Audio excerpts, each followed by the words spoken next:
So cousins, we making a pot of pho today. So the last time I made some pho, it was a bomb 10 out of 10. When I tell you it was so good, I have not bought in it from anywhere. I just been making it myself. Unfortunately, the last time I made it, my son's girlfriend was not here, so she did not get to taste it. So I promised her that the next time she came over that I would definitely make it for her. So that's what I did today. These are all the ingredients that I picked up from the Asian Mart and that I'm going to use in this recipe. This one we only going to use some beef bones. We are going to use some oxtail along with some beef ribs, and I also picked up some meatballs. It wasn't the kind that I was looking for, but baby, when I tell you it worked, it worked. So we are going to start off by dumping all the meat in the pot. And then I went in with some water, some vinegar, and some lemon juice. And I made sure I let that sit for about 4 minutes because I want to get all those impurities off. You don't know what they be doing when they be cutting up that meat in the back, right? So then I dumped that, and then I filled the pot back up with some clean water. And then once I filled the pot up with the clean water, then I am going to go ahead and boil that for about an hour and a half because you want to rinse the meat once you boil it. You want to rinse it a couple of times, right? So then I'm getting the aromatics ready. So I char the onion and the ginger. You want to get it like this, and I used a bowl of garlic, and I charred them for about 4 minutes on each side.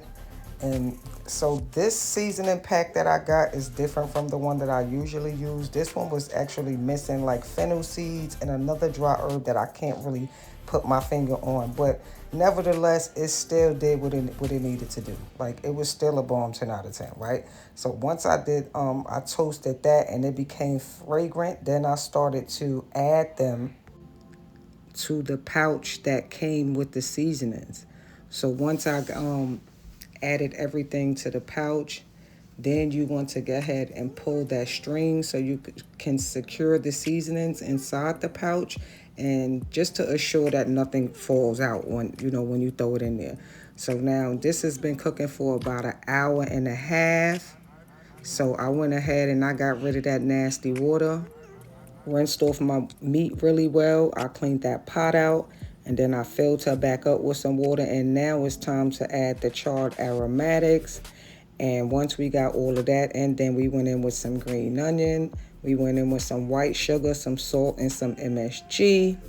And then I also went in with some chicken bouillon powder, some fish sauce. That was probably 1/4 cup of some fish sauce. And then after the fish sauce, then I added some rock sugar.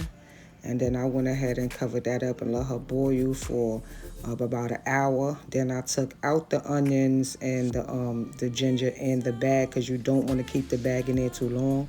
I let the meat boil for another hour.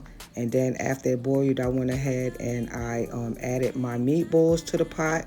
And then I strained it all, and then I strained the broth a second time around. And these are the toppings that I'm going to use once I start plating.